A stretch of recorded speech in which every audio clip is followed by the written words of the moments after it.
Oh, that's beautiful. You hit the books, kept your nose clean, graduated from high school so you'd rate a good job. All right, stack 'em up, take 'em down, push 'em round. That's a good job. Today, a good job for a guy with your abilities is a job in electronics, nuclear power, communications, aircraft mechanics, computer technology, radar, even sonar. All you need is some special training. If you have what it takes, the Navy can be your open door to a great future. Listen to me, man. I'm Lou Rawls. You had the smarts to get your high school diploma. So you stand a good chance of passing the Navy's entrance test. They aren't that tough if you apply yourself. And instead of pushing crates around, you could be in electronics school like these brothers. Of course, everybody has to go through boot camp.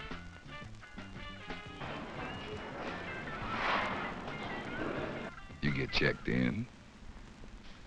You're on that top line in a space marked name. Print your last name, first name, and middle initial. And you get threaded out.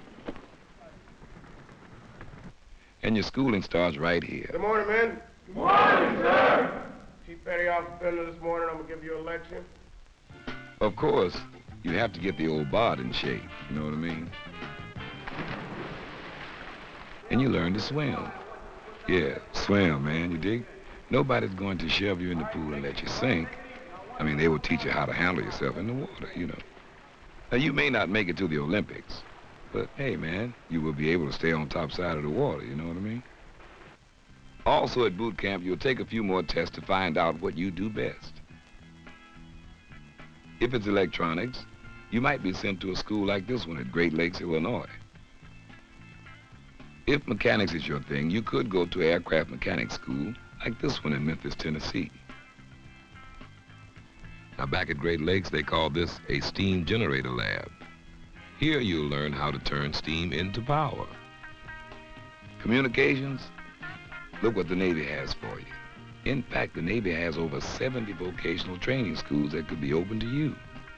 And don't forget, you're getting paid all the time, you understand? What happens after your specialized training? The fleet has the good job you've been looking for. Now you're working as an electronic specialist with all the responsibility and respect you deserve.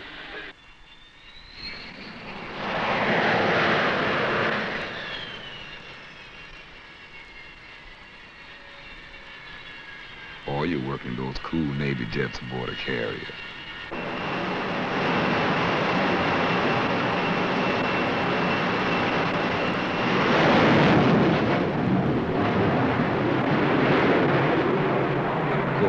Communications are essential.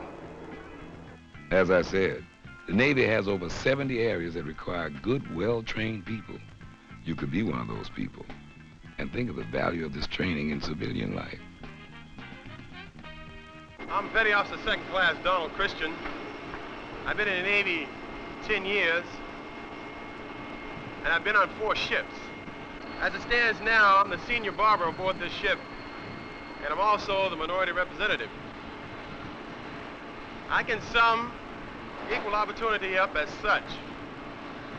For the young black that comes in the Navy today, he has to have a good educational background.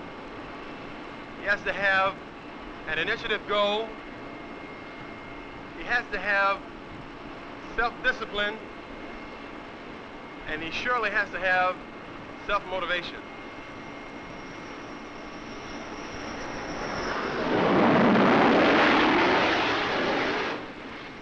With this combination, a young black in today's Navy can achieve any particular goal he so desires. Don't let anyone tell you that you'll be put on board a ship and left there for months and months. You'll be stopping off at exotic ports, famous historic cities all over the world. And there's something else too. You don't have to go alone. The Navy has what they call the buddy system, where you and a friend from home can join the Navy together, and that's a gas.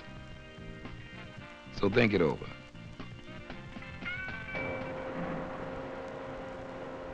How long have you been on that machine, brother? 2 years? 3 years? Are you beginning to feel like you'll be there forever? You know, you're really quite a guy, man. You did well in your math and science courses in high school. And after that, the trade school was easy. Because, you know, you have some mechanical know-how. But you soon found out that doing the same thing day after day is a drag. Why don't you go into something like the nuclear field? I mean it, man. You might be just the guy the Navy's looking for. And this nuclear field program, and it's far out. Here's what it's all about. After boot camp and a short tour at sea, you start going to school. Now, just saying going to school is like saying the ocean is wet, right? Listen, that schooling you'll get is about 2 years and of the best training the Navy can provide. $15,000 to $20,000 worth of training, man. That's a lot of dough. Your first schooling will be in electronics or communications or seagoing engineering. Your basic nuclear power schooling will be at land-based nuclear power plants. You'll take some breaks now and then, short stretches of sea duty, and you can even take leave between school terms. When you complete this training, you'll be ready to join the Navy's modern nuclear fleet. The Navy's nuclear field program is no snap. There are brothers just like yourself doing it. You could do it too, my man.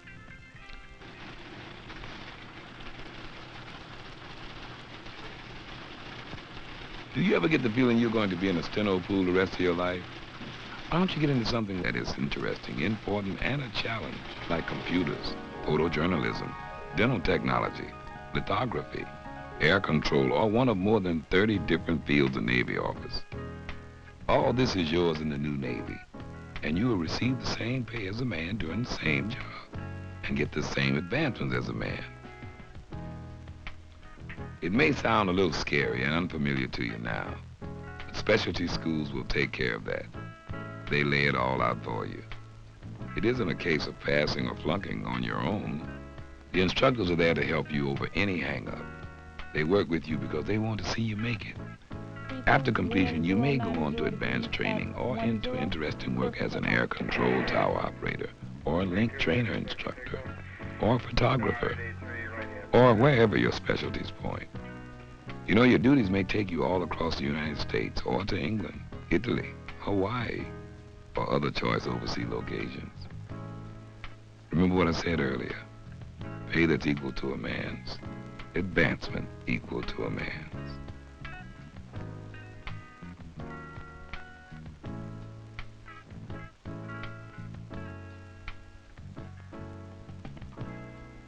Hey, man, hold it. Wait a minute. Got a job to get to, huh? Then study all night, classes tomorrow, then work again. If that's too much of a hassle, hey, it's got to be another way. Those two guys you just passed back there, the ones in the Navy uniforms, well, they're freshmen just like you. As a matter of fact, one of them plans to major in political science, just like you. The other fellow's going into engineering, but they've got an edge. Something else going for them. They're both in the Naval Reserve Officers Training Corps. They're free to choose their own majors from a selected list, and the Navy picks up most of the tab. That's what I mean, you know, they pick up the biggest part of the bread. Now, the Navy pays for their tuition fees, the books, uniforms, and then gives them $100 a month to put in their slide beside, you understand? They attend some classes in the naval sciences each week, and they go on a 6-week cruise in the summer. Now, that's a gas. That's a great cruise, and it gives them a chance to stop off at some interesting ports. Sure, it's something in addition to their regular college work, but you know what one midshipman said? It gives you something that other students can't get. They aren't going to graduate for almost 4 years, but they already have jobs. They don't knock themselves out just meeting expenses, and when they graduate, they'll be commissioned ensigns in the United States Navy, or they might be second lieutenants in the Marine Corps. I'm not telling you the NROTC takes everybody that knocks on their door, but if you have what it takes, the Navy recruiter is the man to get you straight.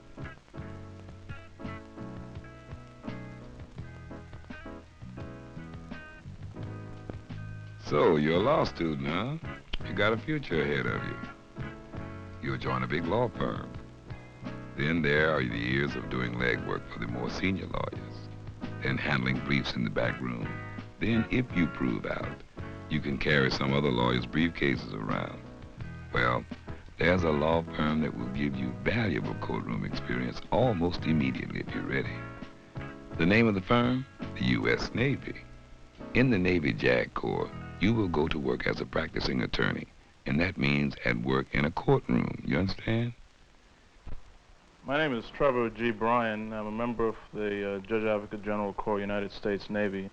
This is probably the only area where you can start off as a young lawyer handling your own cases and get the wide variety of experience that I've had.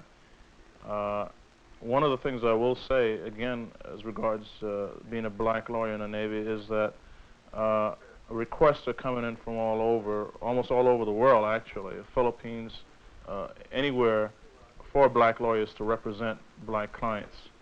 And it's a very serious matter. And I think that an individual who is reform-minded, who is interested in the problems and the issues that face military people, who is interested in challenging legal issues and challenging trial practice, could find much, in terms of experience, much to grow on in the practice of Navy law. If you haven't completed your degree, the Navy has programs that will enable you to finish law school. The Navy recruiter has all the answers. So if you're a graduating law student or have some law school left, and you have what it takes, the Navy has a practice for you. You don't know where it is? All around the world. There we go. Next month, you step up and get your big fat diploma. Beautiful. The next step is a big job. Get your degree. You may not believe this, but the Navy has been waiting for you to graduate. Yeah, you. Okay. Listen, you know, the Navy has something special for you. A chance to be a Navy officer. And that's more than just a job.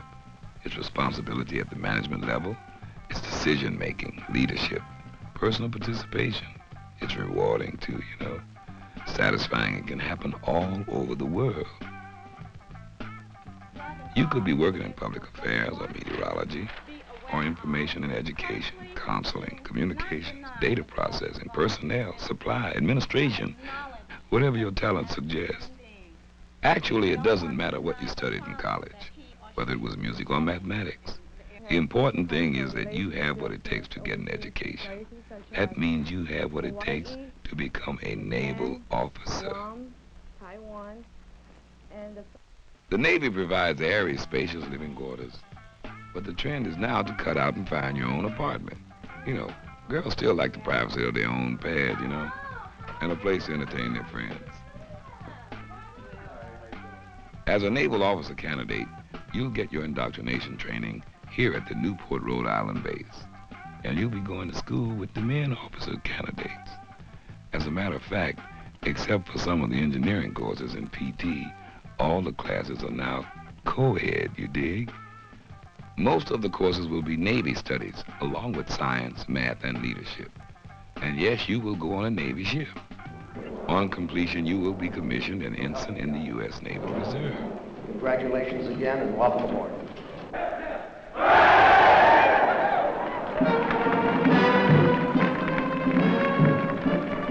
You are now an officer and a lady with a capital L, you understand? You've already done the hard part. You've almost completed college. Now step on up to the Navy. Hey, brother, would you like to fly? That's right, fly. Fly Navy. Navy air is something else, and the men who do it are a special breed. In all the world, only a few thousand men have mastered the skies from the deck of a ship.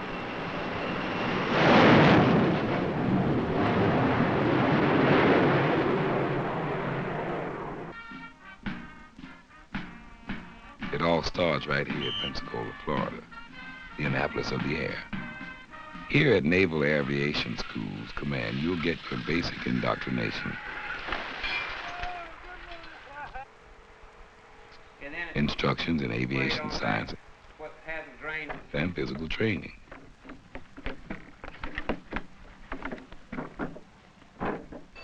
The Navy doesn't need dead heroes, you know what I mean?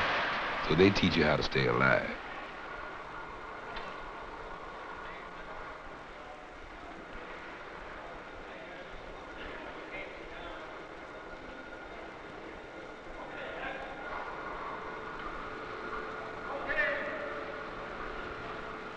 on land and in the sea. You'll get dunked, muddy, cooked, and chilled. You'll find that when you're hungry enough, common weeds taste like soul food, you dig, and keep you going. You'll survive, which is the idea of the whole thing, you know what I mean? And you'll graduate with a commission of ensign in the Navy. About here, you begin to specialize in a special type of aircraft. Maybe you're a jet man. You know what I'm talking about?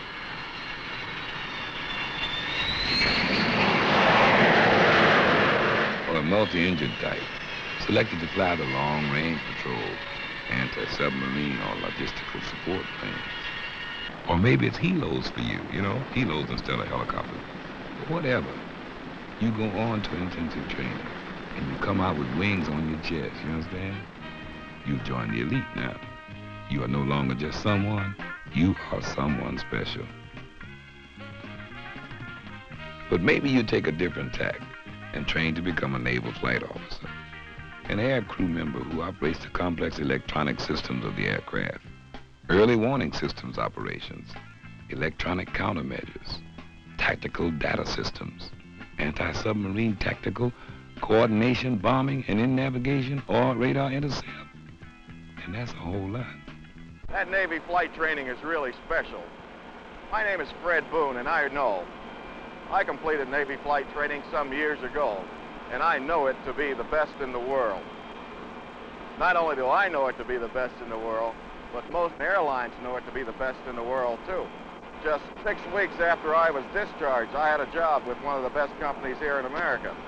And the main reason I was hired, I tell you, was because I was trained by the Navy. Navy flight training also prepares you for many other fields in addition to the one I'm interested in. It prepares you for anything you want to do in life. It's not only the technical training you get, it's the sheer confidence that it builds in you. It gives you a sense of pride that will let you do just about anything that you choose to do with your life. But maybe flying isn't your thing. Okay, understand. You'd still like to move into the irresponsible decision-making leadership position. And immediately, right? In civilian employment, you might be a trainee for a long time. Navy Officers Candidate School is for men who want to move immediately toward responsibility. Responsibility of a division officer aboard ship. That picture there on the wall is of Jesse L. Brown. He was the Navy's first black naval aviator.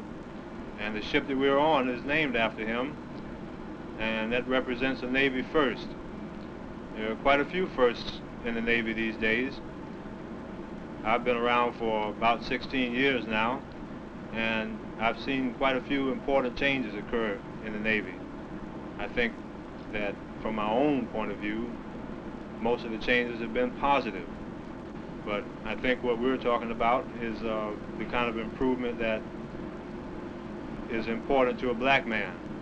And that is the fact that if you are capable and if you are able to get a job done, that you can do it in this man's Navy today. The kind of thing I'm talking about is a guy that's willing to get down with the program, that if he knows what he wants to do or is willing to let somebody offer something to him that he can do, then all he has to do is have the initiative and the willingness to get with it. The opportunity exists. The responsibility of taking charge of the work, the welfare, the advancement of 10 to 50 men. You might be in operations where you'd be responsible for communications, navigation, and tactical operation of the ship. You could work in the executive department, become a staff officer, an oceanographer, civil engineer, meteorologist, specialist in naval intelligence. Your salary, even as a junior Navy officer, is competitive with civilian employment. And with it comes use of officers' clubs and Navy exchange stores, airline discounts, and medical care. All this and you earn 30 days paid annual vacation. You can expect promotions and pay boosts on a fairly regular basis. You get in addition regular pay increases due to time and service. If excitement, adventure, travel, responsibility, and advancement appeals to you, talk it over now. Go see your Navy recruiting officer. The Navy's been waiting for you to graduate? Both of you. The whole world's been waiting, too. Well, that's it. It's what's happening in the new Navy. It's opportunity, advancement, good pay, equality, and a lot of things that count. The new Navy is together, all together. And another thing, when you see that brother or sister at the recruiting office, do me a favor, Jim. Tell them Lou Ross sent you.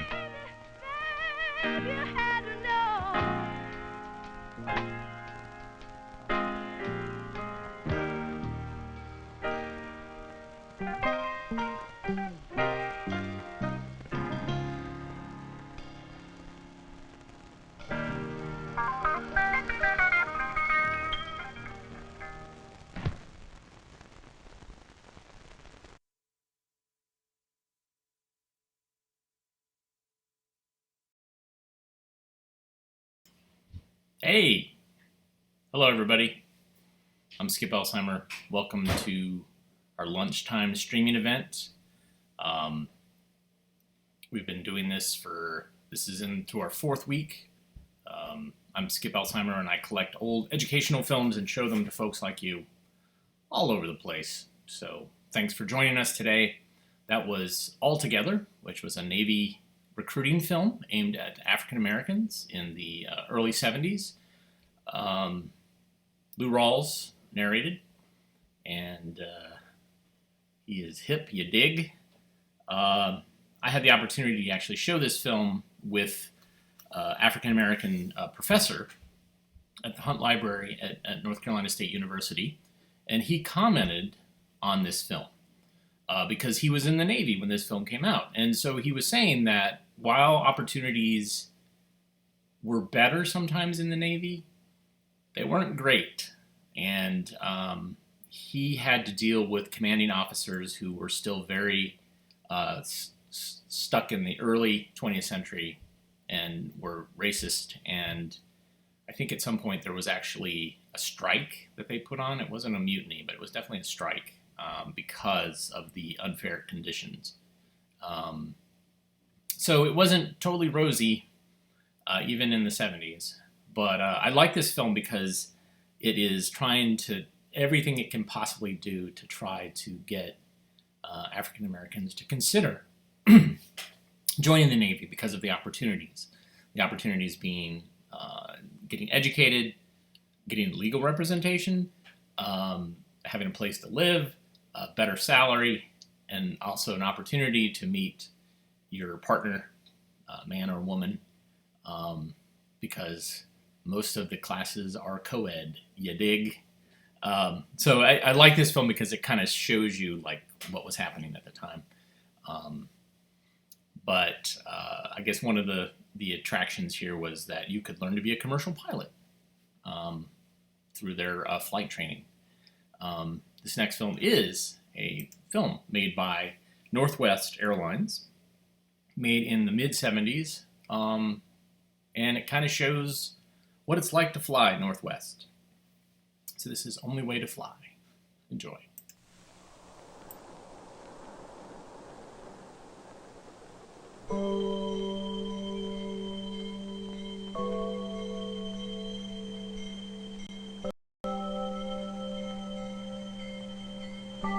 Bienvenidos a las aerolíneas Western. Aloha. Here, Western Airlines. Western Airlines New Yorkassa. To our friends of every nationality, welcome to Western Airlines, the only way to fly. Western's the way to fly. Come join us in the sky. We'll show you why. Western is the only way to fly. The only way to fly. Come join us in the sky. We'll show you why. Western is the only way to fly.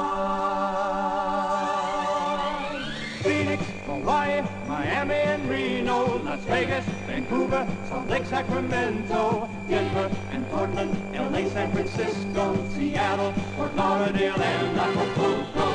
Try us and fly us, we'll take you to the air now. Try us and fly us, we'll show you we care now. Try us and fly us, you see what we aim for. Try us and fly us. know what you came for. Western's the way to fly. Come join us in the sky. We'll show you why. Western is the only way to fly.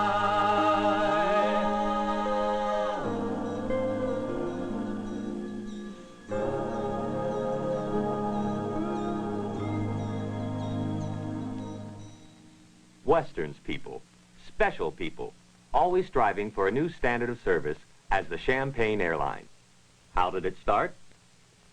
Well, it all started in 1926 with the little biplane that looks something like this.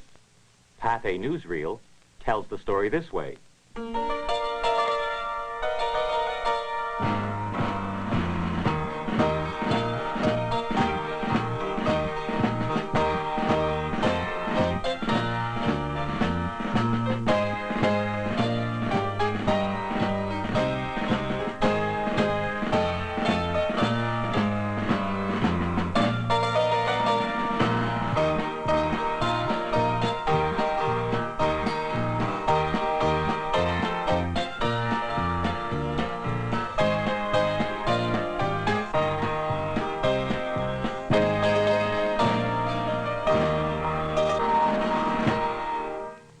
That first flight was from Los Angeles to Salt Lake City via Las Vegas. Today, over 50 years later, we still fly that route, but we've added many other great destinations. In fact, now Western's world is international. Oh, my. Western Airlines. The only way to fly.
Plus cities in all.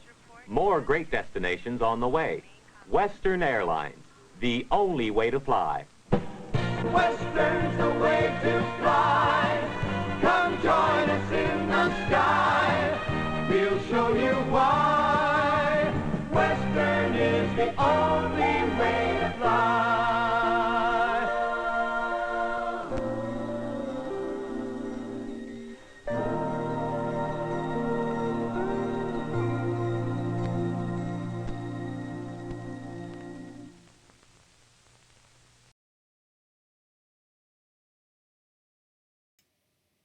Wow, Western Airlines. Yeah, not Northwestern, although someone did some research and said that there was some mergers, and eventually it all got sucked into Delta. So there you go. Yeah, so I guess nowadays flight, it's interesting not to see contrails. And it's a rarity to actually see something in the air at this point. I'm sure we'll get back, but it's fascinating to me. This next film is a food film because it is lunch for some of us. And I love this film because it's made by the Future Farmers of America. And it has a giant hamburger in it. I love it. And it kind of says where everything comes from. So here's All-American Meal. Enjoy.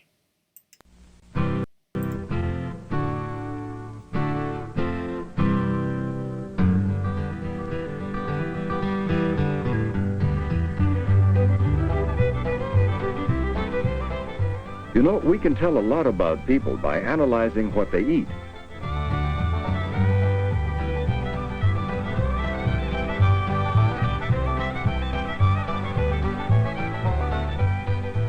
How could this meal become so important in our way of life? I think the biggest factor for me is that I'm a teacher, and when I get home from school, I'm extremely tired and I don't have... I'm totally wrong. This is another film. The film that I was thinking of is called Food for America, which I'll show another time. This is actually an indictment of the American diet, which is fast food. So here's nutrition, an all-American meal. Enjoy.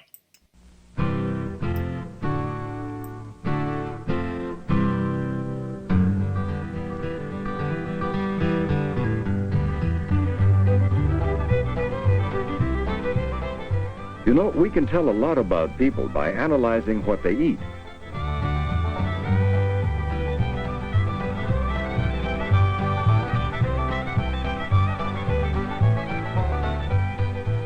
How could this meal become so important in our way of life?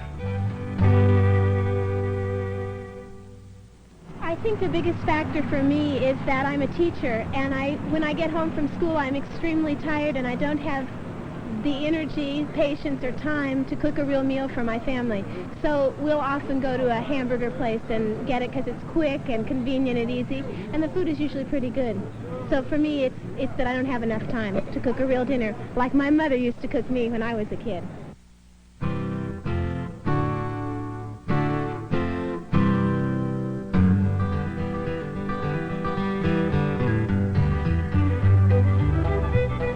As one culture differs from another, so do their foods differ, telling us about their lifestyle, their values, and their resources.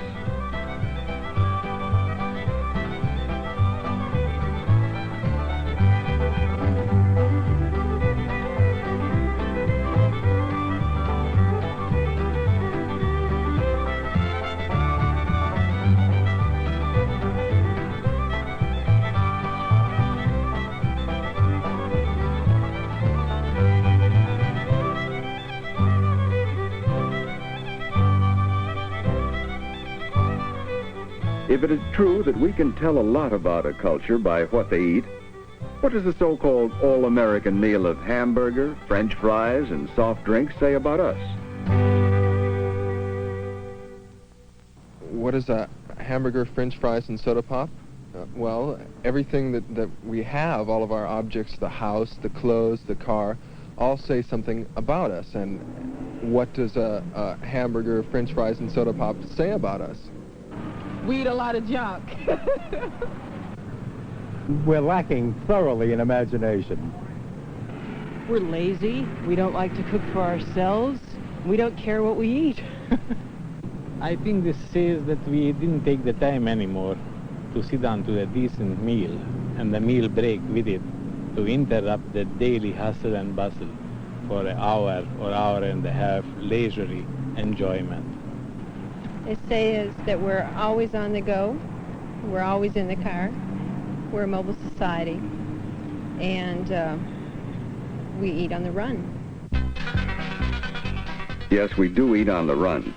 And the quick food stands and restaurants that specialize in hamburgers, fries, and soft drinks are serving more of us more often than ever before.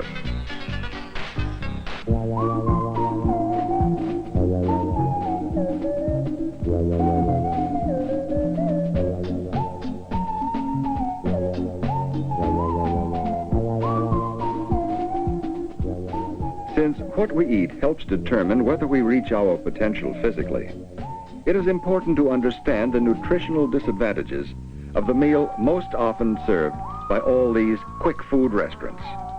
Among other things, nutritionists claim the meat has too much fat, and the bun has lost valuable roughage and nutrients due to the use of refined flour.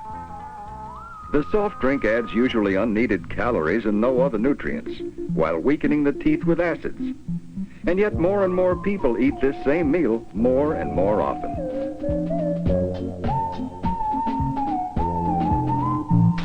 You know, a lot of people eat that same meal twice a day, and that's the problem. Sure, the hamburger and the fries give you some nutrients, but not all the nutrients you need. And the way we hurry through the meal is not very good for the digestion. The more we hurry, the more we demand fast, efficient service. And the fast food chains give it to us. Why are we in such a hurry?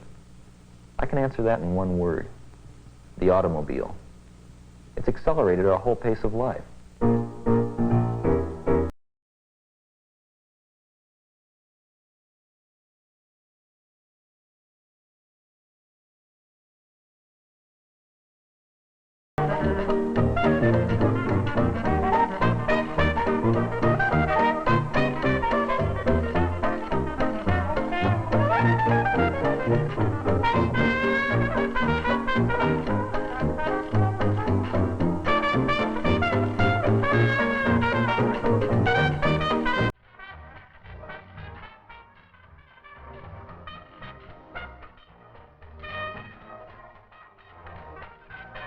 Few developments during the history of man have affected us as much as the automobile, since along with the automobile came a whole new lifestyle, a new set of values.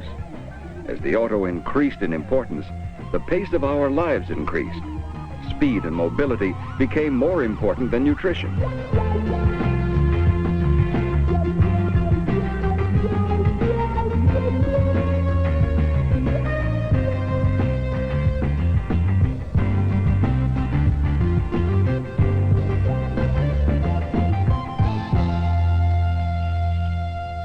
Since we eat this meal so often, it's a good idea to think of some ways to improve it nutritionally.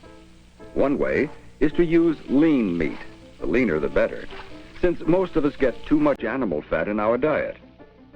Another improvement would be to use buns that are whole grain for added roughage, vitamins, and minerals. Foods such as lettuce and tomatoes also contribute important vitamins and minerals. Cheese is an excellent source of protein as well as other nutrients.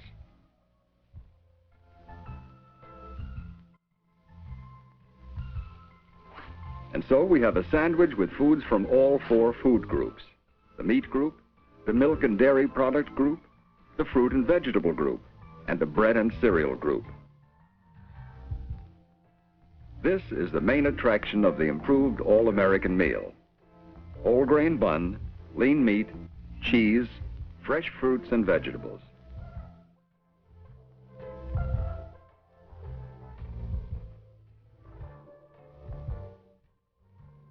Another way to improve the meal is to make the French fries in polyunsaturated vegetable oil to avoid excess saturated fats.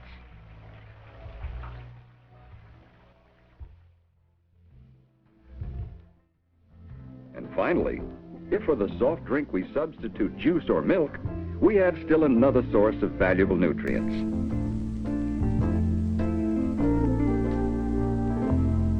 So fast foods aren't necessarily junk foods.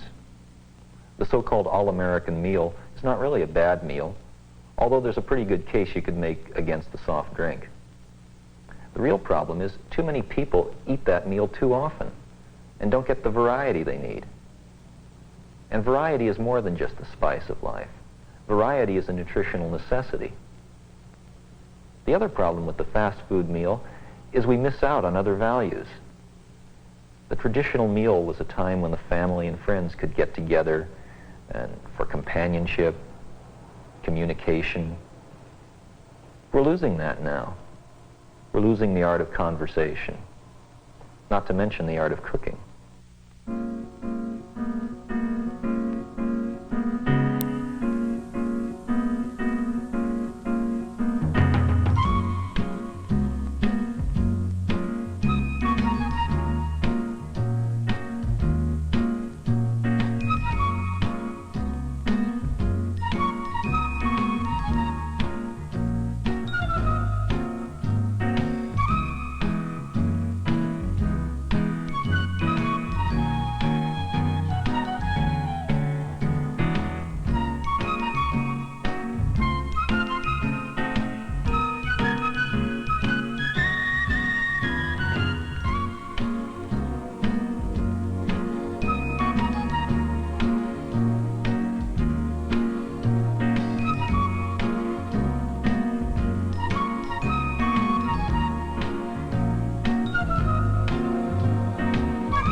If our reliance on fast foods is really taking us away from some of the values that are important to our health as well as our culture, then where will we be tomorrow?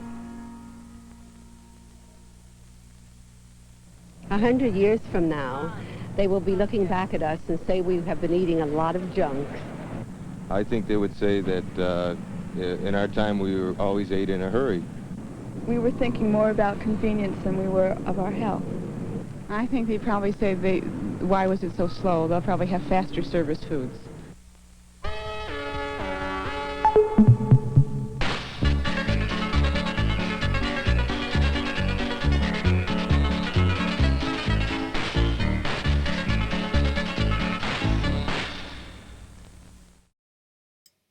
Oops.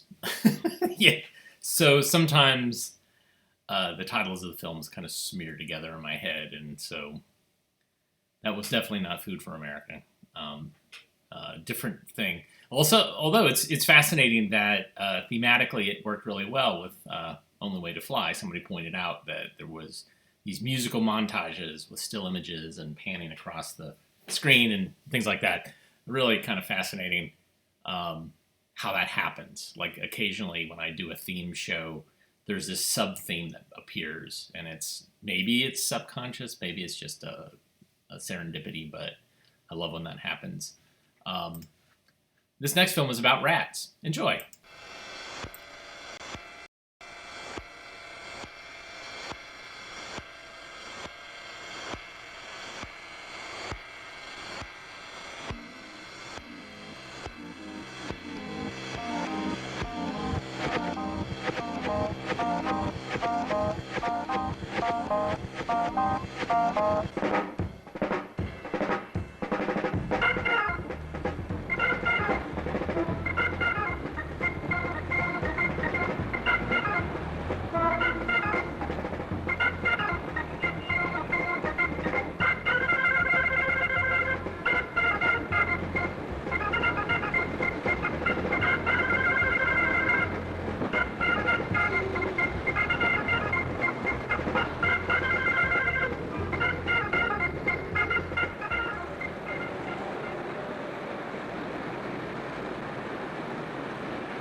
Man, it's dark in there.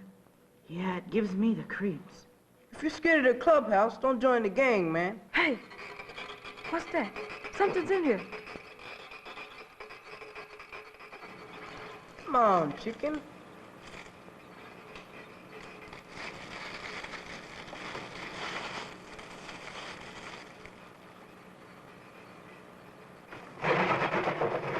No. See for yourself, Will. Something's moving over there. Hey.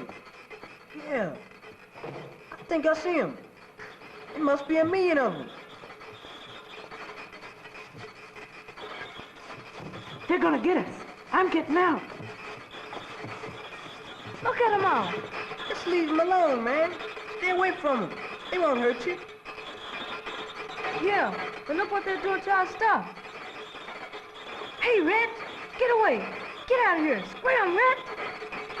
Ow! Hey, he bit me. He really bit me. This really hurts.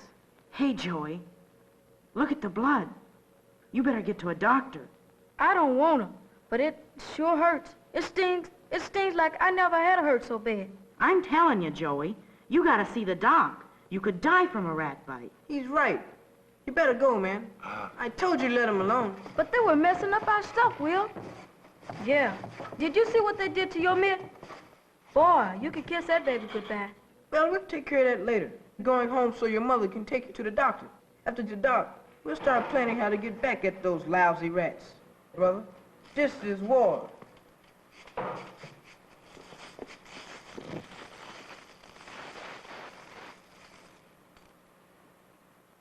How we get them?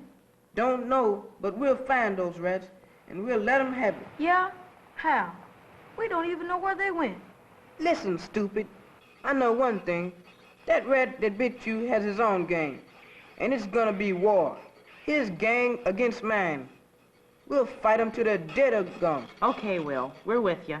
When we figure out how they operate, find out what they do and where they live. When Will Johnson and his gang get set for war, those dirty rats won't even have a chance. First, we gotta be sure what they look like. Spot them before they see us. They're brown, dirty, smelly things, with lice and fleas crawling all over them.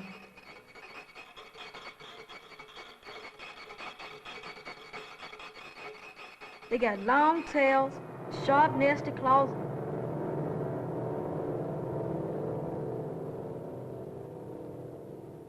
And sort of big. Bigger than a mouse, but not as big as a cat or dog. Where do they come from, anyway? Oh, from sewers and dumps.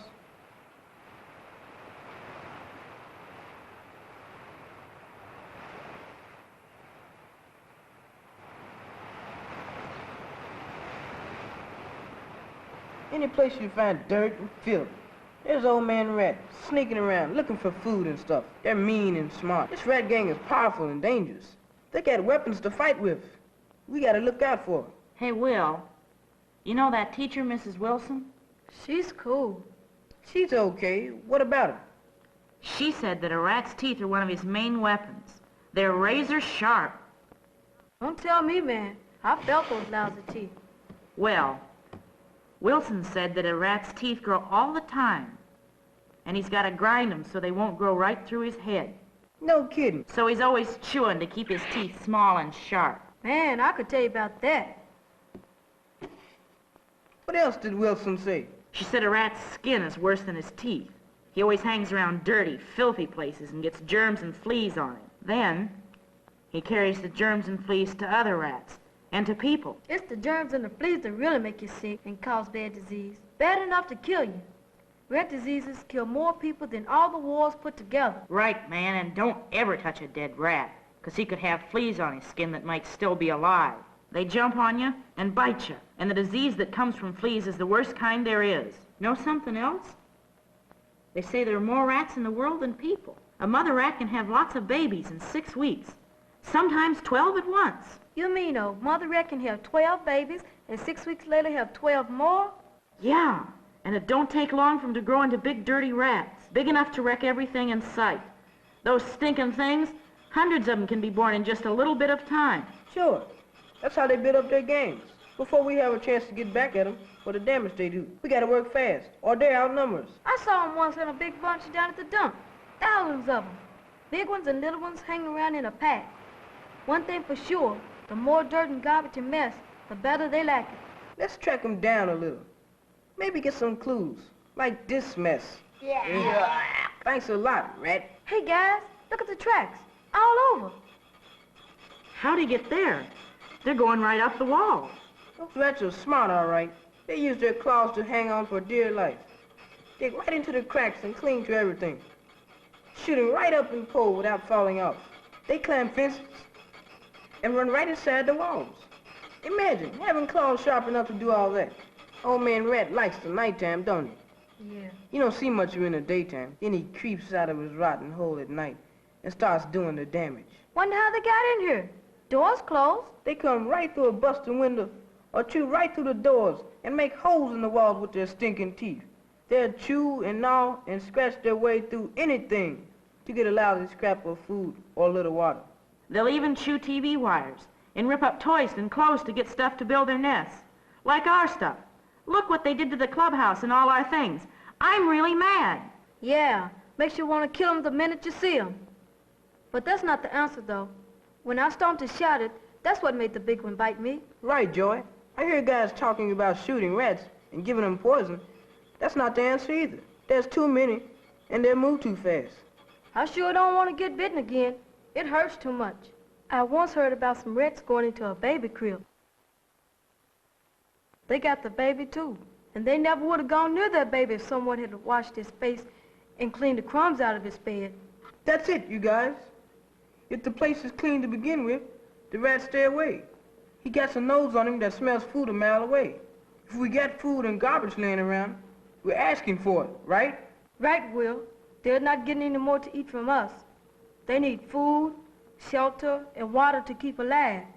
Can't exactly keep water from them. Those rats drink dirty water from the sewers, puddles, and even lick the dew off the grass. Guess he can always find some place to stay, 'cause there are holes all around. But we can keep the food away and block up all the holes we know about. Hey, no food means they'll starve to death, right? When they get that hungry, either they'll go away or the bigger rats eat the smaller ones. Oh, I say keep them out for good. Get that broken glass out of here and put a screen in. Let's really clean this joint up. Get all the crumbs in the litter and the junk off the floor. Anybody leaving food around is getting it right in the mouth. You guys sweep, and I'll finish picking up. Then we gotta get that stinking garbage outside, Will. Rats can hide in the garbage and eat all the food they want. Those rats really use the garbage as a shelter. It's gotta go. I mean, really gotta go. We all gotta dig in and get all this stuff from around the cans and put lids on the cans, man. A garbage can without a lid is just asking Mr. Rat and his gang to a big, fat feast. We can put food into metal containers.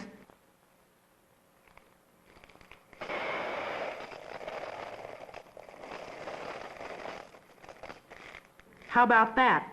Good, man. A rat'll eat through wood and cardboard, but it can't get through metal. From now on, at home and at the clubhouse, too, we store our stuff in cans and make darn sure there's no food around anywhere. And clean up the table after meals. Put all the food away. That'll drive the rats out. Get all the stove and all the shelves. Any place where there might be food. And how's about doing the dishes after we eat? And cleaning out the sink and mopping up the spills. Remember, old man Rat goes after the smallest drop of water. Everything's gotta have a can and a cover if we're gonna do the job. Sweep up the crumbs. We'll starve them to death, and then they'll move out or die. Old man Rat is in for a shock. We're gonna clean him out or bust. That's a good one, Will. Clean them out by cleaning up. Clean. It's them or us. Clean them out. Drive them out. Make them run. Let's get them, you guys. This is the way. No food, no rats. No water, no rats. No openings, no holes, no rats. No garbage, no filth. No rats. Rats are lousy. They're dirty. They stink. They bring disease. They bite people. They destroy. They even kill. We'll lick them. We'll fix them by starving them to death. We're gonna win this rotten war. They'll move away or die. Clean them out by cleaning up.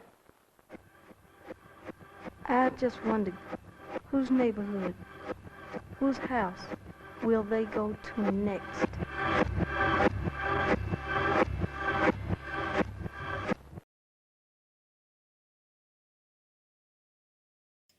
Sorry about that, guys. So I have a couple of films about rats. One of them is called, this one, Rats. Another one's called Ratopolis, which is a Canadian film. And in my brain, I was thinking that some of the scenes in this film were actually in that film. Anyways, sorry. Hope I didn't spoil too many lunches with that. It is a fascinating film, though. I love how they talk about it. They have kids. It's, I kind of wonder if it's a woman who's kind of speaking for one of the kids. But the, how do you educate people about this public health problem? And this is a way to do it. Somebody asked for some young people vandalizing. Well, coincidentally, I actually have a film about that. I have a lot of bus safety films that were made in Pennsylvania. I think they got a grant to make a bunch of bus films. And this one is actually not about safety. This one is actually about taking care of the bus. This is Old 23. Enjoy.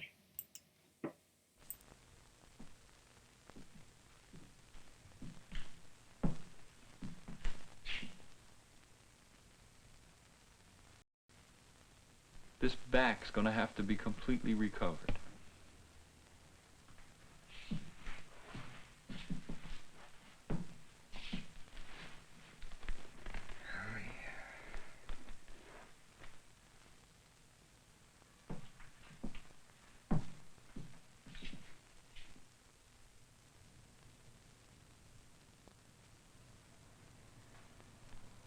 Well, this patch didn't hold up. I still say it's too good a bus to scrap. Just what would it cost to get 23 back on the road? It's gonna cost about $100 a seat.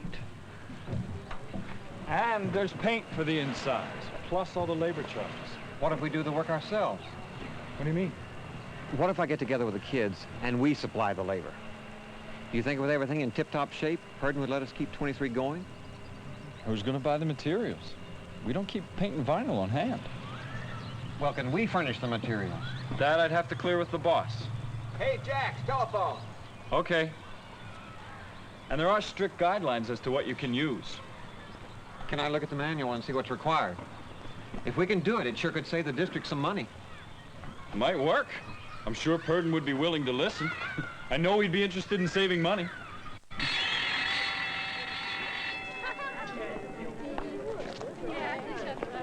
Hey, where's 23? Hey, that's not our bus. Hey, what's the name? Mr. Dugan, where's our bus? Everybody on board and sit up front. I'll tell you about it in just a minute. I can smell the ammonia. Ew, these seats are thick.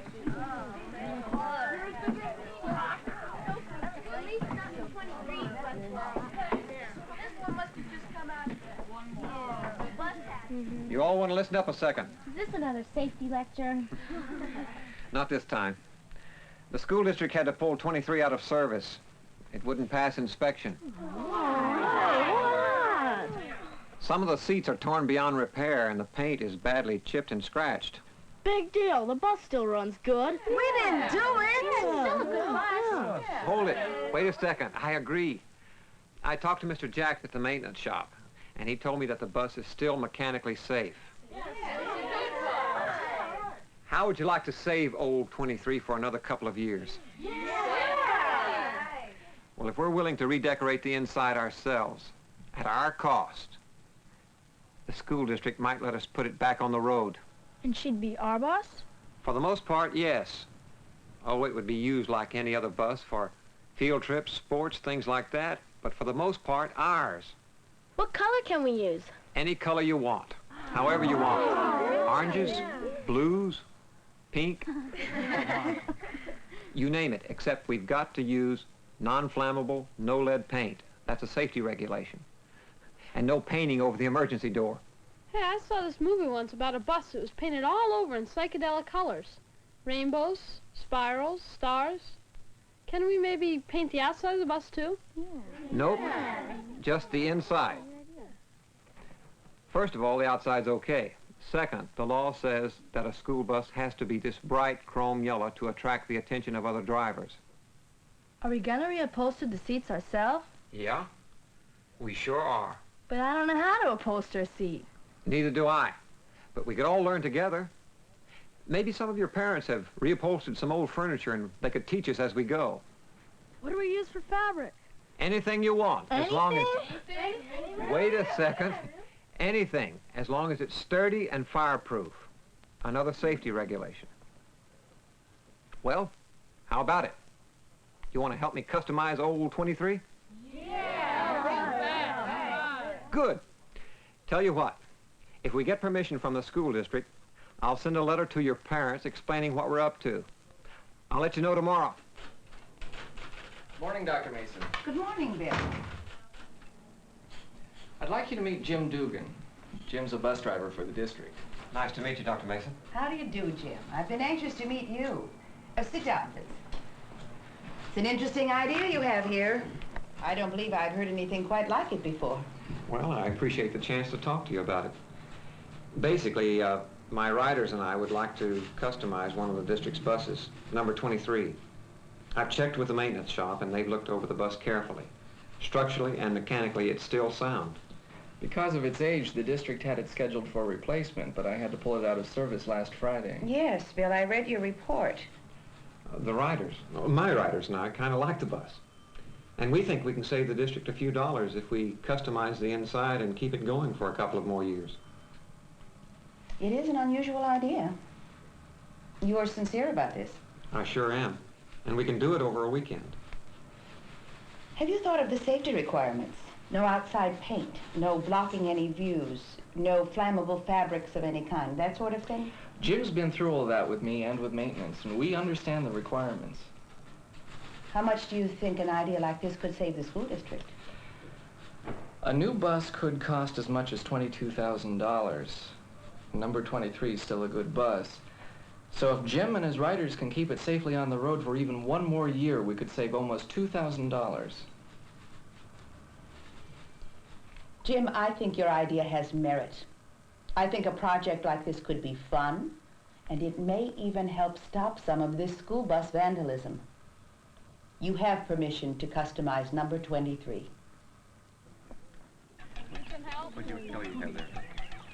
Kyle, Joyce, put that one down over here. Okay.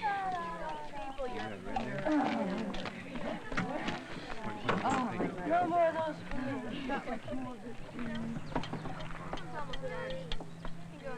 We'll have to wait till we clean it up.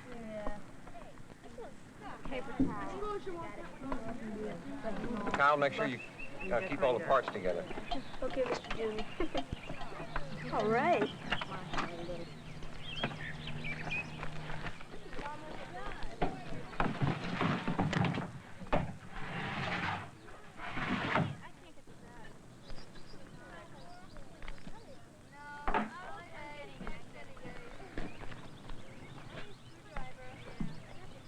Hey, what's all that stuff for?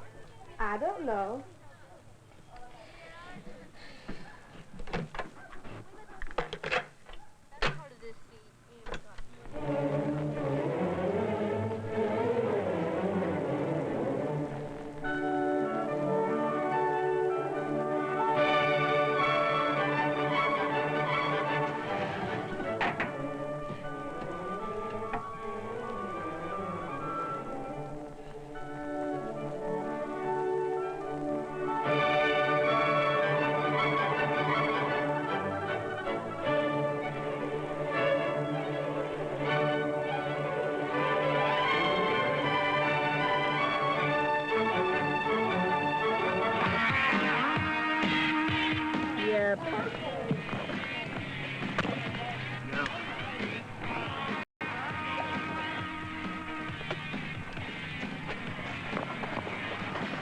Hey, that's sharp. Yeah, it's fireproof, too. My mom got it at an upholstery shop. Done. Now on, this seat is ours. Black and yellow. Yeah, you would. Red, maybe. I need more white. I like the scarf. The scarf has the lips. The lips are pretty. The lips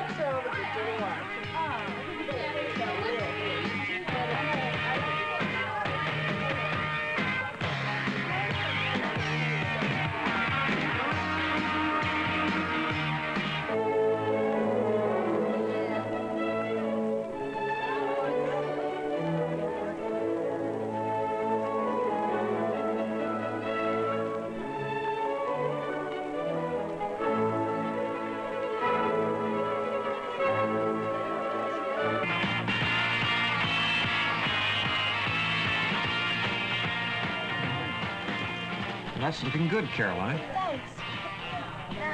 Hey, this painting's so dazzling I can put on shades to look at it. Well, hey, Toby, that looks really gross.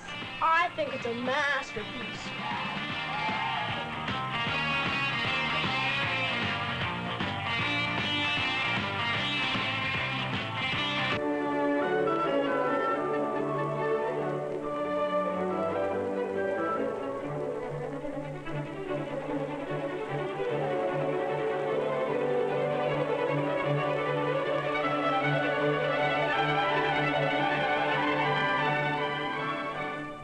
Hey, Terry, what's he doing back there?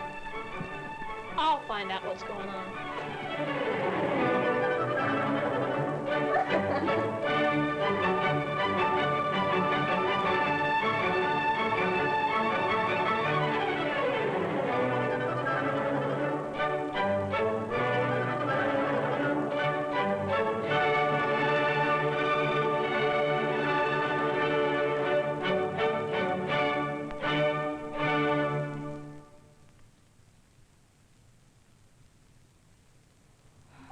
Look at that.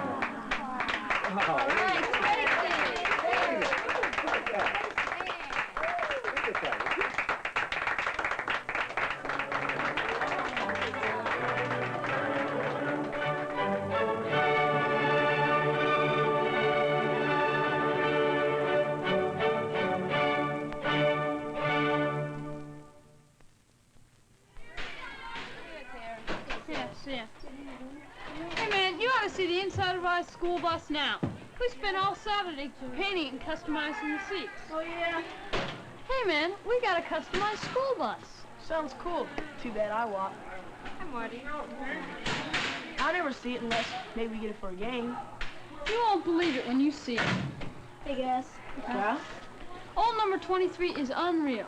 Julie painted a huge daisy right in the middle of one of the walls. And Tiny covered her bus seat over in wild blue vinyl. And we have the Mona Lisa. I mean, man, we had fun. Sounds like it. Hope we have fun tomorrow. Are you guys ready for Jefferson? Well, Coach says so. And it's a big game, but oh man, those guys are good. They beat the pants off us the first time we played. We're better now, but don't hold your breath. That's great. Aren't that filthy good? Look at even that guy today. He struck me out 3 times last year. That cycle. Man, look at these seats. Holy, it says red left. Yeah. Who's that lady on the sale? Yeah, that's the bus Terry was talking about. Hey, Coach, what do we do to get this rolling funhouse? I thought we got new buses for the games. Look, you guys, this is the only bus available. So stop worrying and keep your minds on the game.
Chuck.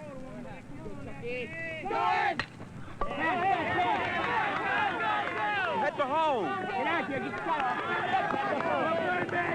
Okay, let him go. Head for home. Head for home. Head for home.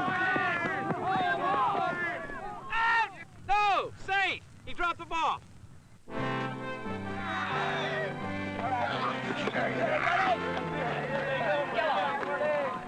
We're 5-8 bad, hot dog.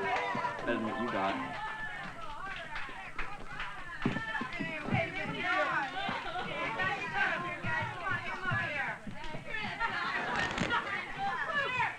Hey, where's Coach? He's over consoling the losers. Uh-oh.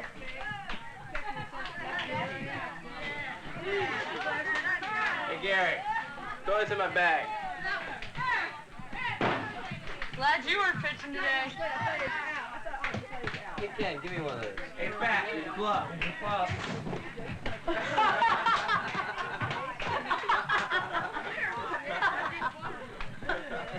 Your turn.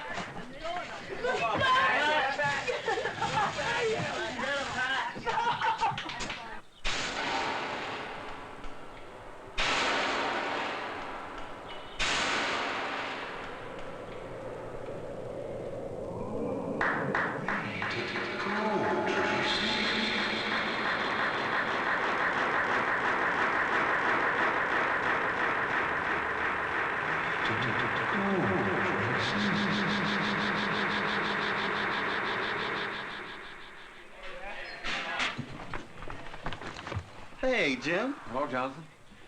I understand you and your kids took 23 to the Jefferson game yesterday. Yeah, I know. Look, Jim, I'm real sorry. I saw the bus this morning. A total mess. Must have been a great win. The kids won a tough game, and they got carried away. After the win, they got a little wild. I calmed things down, but by then it was too late. I spent a weekend, and the kids spent a weekend, and a lot of sweat and money, and you and your guys blow it on one trip. I'm sorry, Jim. I can understand what it meant to you and your kids. Is there anything I can do? I don't know. I'll think on it. There's got to be a way we can straighten things out. But look, Jonathan, when things get out of hand on a school bus, people can get hurt. Sure, 23 got a little beat up, but your whole team could have been hurt. I've got to talk to the kids this afternoon. They've already seen the damage, and they're pretty hot about it. Yeah, I understand. Hey, Jim, wait a second. Maybe I can help things out. I've got time. Let's talk. What have you got on your mind? I don't care if you guys did beat Jefferson. What about our bus? You know how many of us worked on that bus? You know how long it took? Hey, look, we got to celebrate. You know how it is. You win a big one, you let loose a little. Yeah, one run to win the game and one trip to wreck our bus. Oh, come on, Terry. You're talking about a school bus. We won the game, man, the game. The game, man? What about our bus? All right, lay off. The coach has already chewed us out about it. Fact is, he thinks all us guys should help you guys fix it up. Yeah? What do you mean? Some of us guys feel pretty bad about what happened. We want to make things right. Coach has already talked to your bus driver. You guys really serious about this? Yeah. Bus yard next Saturday? Deal. Come on, I'm buying.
Jocks, man.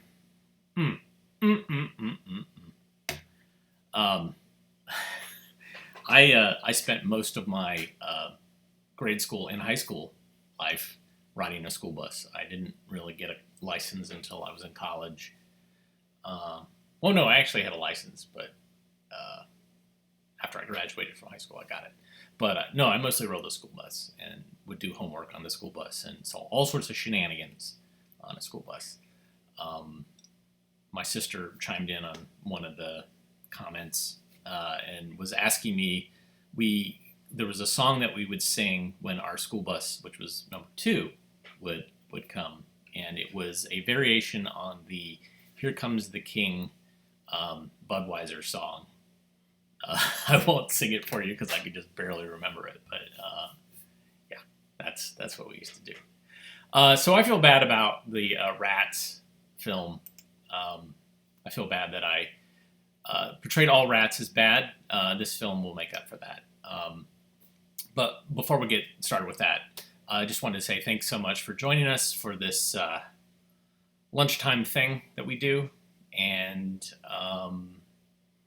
if you like what you saw, you can go to avgeeks.com. There's places to see a bunch of other videos that we have online. Many of these are archived and available there. But we also have DVDs that you can buy, or you can donate at Patreon. And that's a place, it's kind of like a subscription tip jar. You don't have to pay a lot, and it can be over months. Or better yet, share what we're doing with people online, friends and family. Say, hey, this is a fun thing to do for lunch, or this is a horrifying thing to do for lunch, depending on how you view it. And yeah, because we want to get more eyeballs on this. Okay, so this next film is, it was a Canadian TV show that's beloved by Canadians. I showed it once, and people from Canada were freaking out. It's part of a series called Tales from the Riverbank. And let's have a party. See you tomorrow. Bye.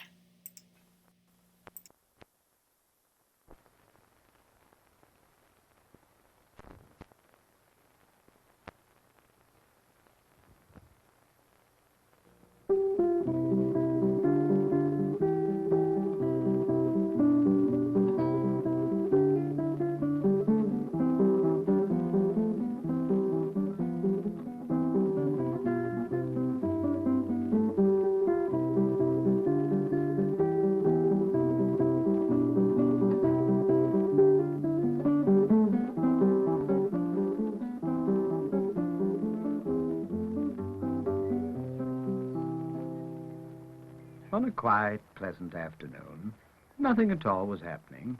Oh, well, nothing, that is, of a particularly active or strenuous nature. The hamster was engaged in perhaps his second favorite occupation. Dum diddy dum diddy dum dum dum dum dum diddy dum diddy dum dum dum dum dum diddy dum diddy dum dum dum dum dum dum dum dum dum dum. The rat was quietly whiling away the time reading a romantic novel. Well, what's the big cleanup for, my friend? Dum diddy dum diddy diddy dum dum dum dum dum dum. Oh, just in case any of our friends drop over, Roderick. Why, are we expecting them? Oh, no, but it would be very nice if they came.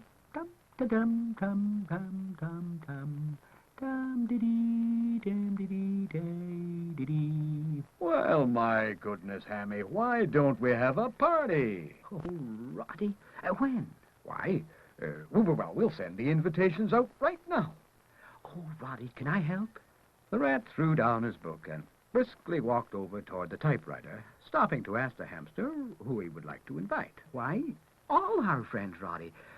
Everyone who will fit into the house, that is. May I type, Roddy? The rat tried to explain to his friend the difficulties involved in using the machine and that it required a certain amount of skill. But the hamster was not to be deterred, and so Roderick moved off to make way for him. The rat was truly amazed at the way Hammy tackled the job. I believe you're supposed to sit at it, not on it, my friend. With a vim and a vigor known only to hamsters, he pounded away at the keyboard, and the invitations rolled out at an incredible rate.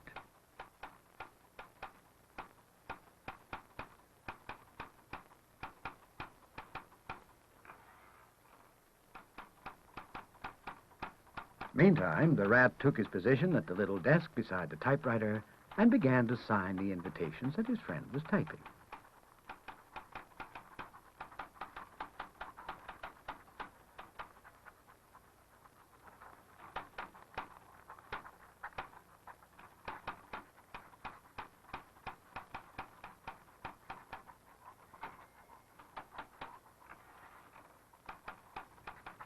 The hamster sat back to admire his work, justly proud.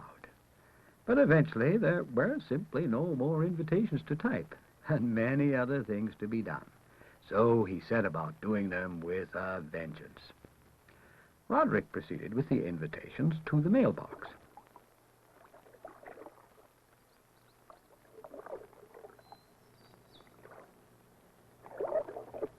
He considered taking the boat, but then decided that it was a very fine day for a walk through the woods.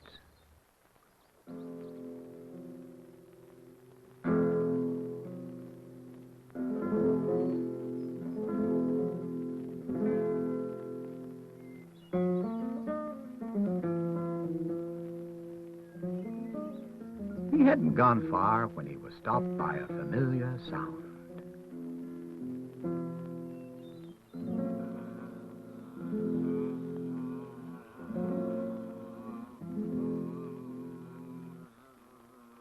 Good morning, Hornets. Would you care to join us in a party this evening? We'd be delighted to come, Mr. Rat, but we're throwing a little swarm of our own tonight. Thank you very much. Roderick nodded politely and proceeded through the forest.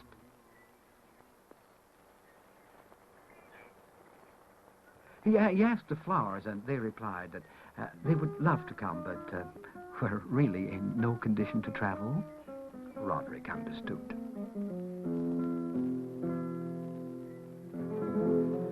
The bee was working so hard and buzzing so loudly that he did not even hear the rat calling him.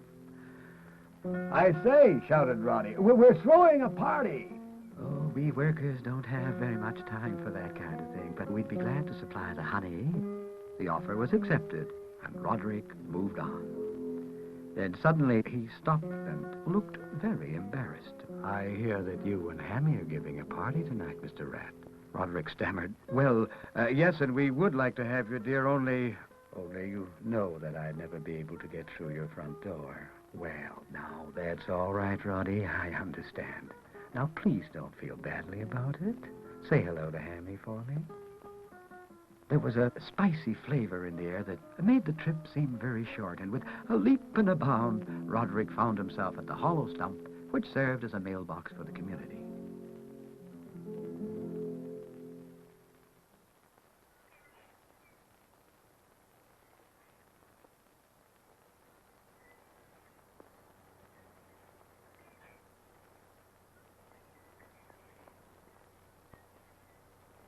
He deposited the invitations, then dashed back to help Hammy prepare for the party. In the kitchen, the hamster was having a ball. Everything you could think of was on the table waiting its turn to be mixed into the cake. Well, I see things are well underway, my friend. Anything I can do to help? The hamster replied that he would like to do it all by himself, thank you, but Roderick would be welcome to watch if he chose. So the rats had a grandstand seat for perhaps the most amusing demonstration of cake baking ever seen along the riverbank.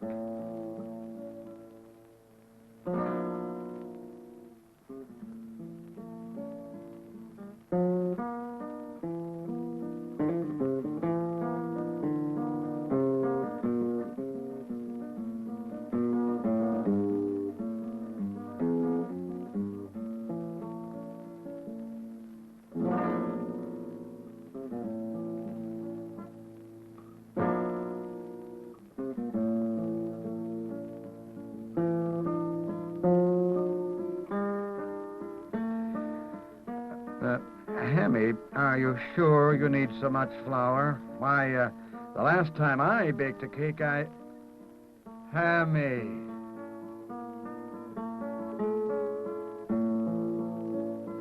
please, my friend, please do control yourself.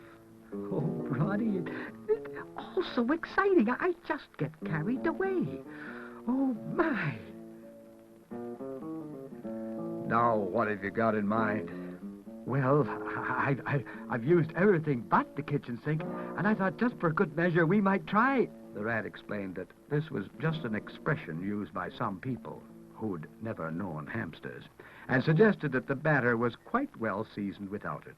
In fact, he said the mix looked as ready for the oven as it probably ever would. And so Hammy rewarded himself by licking not only the bowl, but his own paws as well.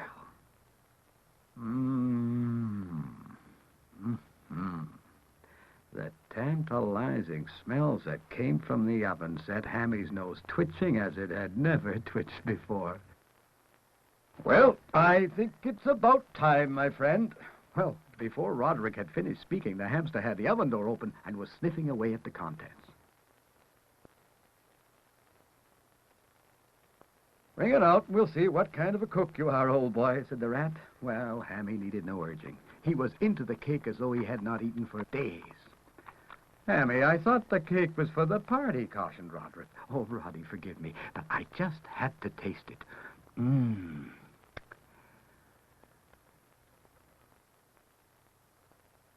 The task before them was a discouraging one indeed.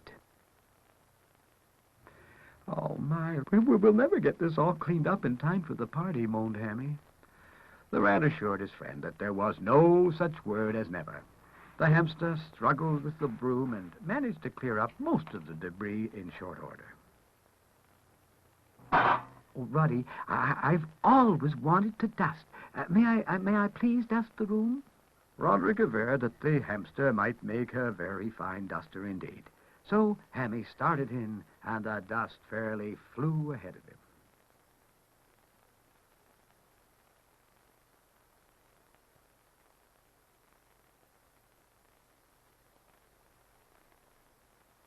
There. Now, what can I do next? Well, you might try scrubbing the floor, suggested Rat, who had suddenly realized that the soapy water might be hard on his hands. Hammy explained to his friend that he was an expert in scrubbing floors, and it would be quite in order for Roderick to sit out and rest for a while he carried on. But things didn't work out exactly as he had planned. Oh, I'm sorry, Roddy. I guess I overestimated my own strength. Roderick had proceeded with the final part of the job. He was perched on top of a very tall stepladder, hanging paper streamers and lanterns to give the room a gay and festive air. The hamster watched with great interest. Can I help, Roddy? Oh, no, my friend, replied the rat, who enjoyed this type of work. It's just a matter of getting the right bit of paper in the right place. I think I can manage. Roddy, do be careful. It's awfully high. I'm quite used to it. Oh, Roddy, please don't fall. Roddy, Mr. Hamster, you're just an old fuss budget. Why, you... Now, look out, Roddy. Don't lean over so far. Roddy!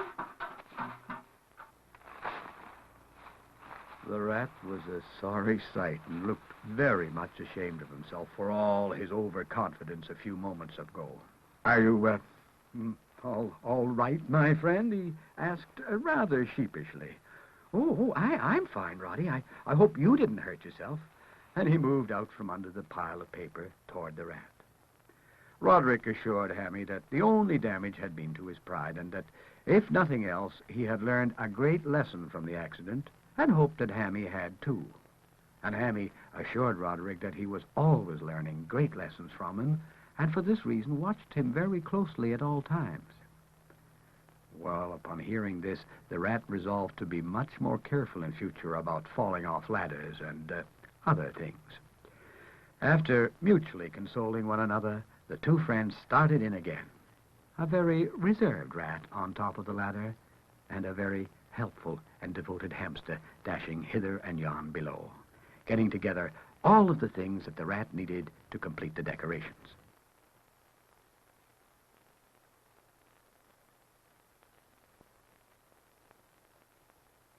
Eventually, the room took shape. Even as Hammy watched, it was transformed before his very eyes into a sort of fairy palace. Food for a banquet was laid out on the table with every conceivable kind of thing to eat, and brightly burning candles gave the little home just the right atmosphere for the party. The animals arrived, and conversation began, and games were played, and everybody talked and laughed and had a lovely time. Finally, when the food was served, they dug in with true animal fervor.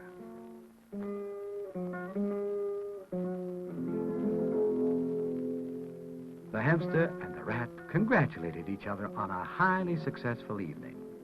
And it is here that we must leave them now, for it's getting late in the tiny house, and it looks as if the party may continue for some time.